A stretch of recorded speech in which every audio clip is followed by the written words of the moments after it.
நமக்கு வேதனையாகவும் வருத்தமாகவும் இருக்குன்னா, மேயரும் சேகர்பாபு ஐயாவும், அதாவது இந்த திருவிழாடல கேட்பாங்க, பிரிக்க முடியாதது சேகர்பாபு மேயரும். ஆமா, எங்க பாரு ஜோடி ஜோடியா அப்படியே வர வேண்டியது. அதுலயும் நீங்க பாத்தீங்கன்னா அந்த அம்மா அப்படி கையை வச்சுட்டு அப்படி நடந்து வந்தாங்க பாருங்க, ஒரு தனாவட்டு நட. துப்புரவு தொழிலாளர் ஒரு வாரமா வீதியில் தூக்கி வீசப்பட்டு கிடக்கிறான்.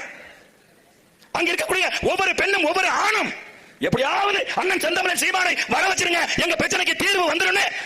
உண்மையா அத பொய்யல இல்ல, உண்மையாவே அழுகுது, கண்ணீர் வடியுது. எப்படியாவது அண்ணனை வர வச்சிருங்க தம்பி அப்படின்னு அழுறான்.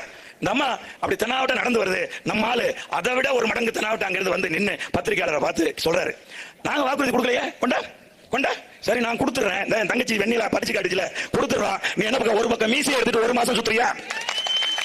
ஒரு பக்கம் மீசை எடுத்துட்டு ஒரு மாசம் சுத்துவியா? அடுத்த ஒரு கேள்வி கேட்கிறான். ஸ்டாலின் ஐயா எதிர்க்கட்சியா இருக்கும்போது எடப்பாடி பழனிசாமிக்கு இந்த தூய்மை பணியாளர்களுக்கு பணி நிரந்தரம் செய்ய வேண்டும், அவர்களுடைய அந்த ஊதியத்தை உயர்த்தி கொடுக்க வேண்டும் என்று ஒரு கடிதம் கொடுத்தாரு. கொடுக்கலையா? கொடுத்திருந்தா கூட கொடுக்கலையா? கொடுத்துட்டா என்ன பண்ணுவ நீ? நான் கேட்கிறேன். அப்படியே ஒரு பக்கம் மொட்டையும் போட்டுக்கிறியா? நான் கேட்கிறேன்.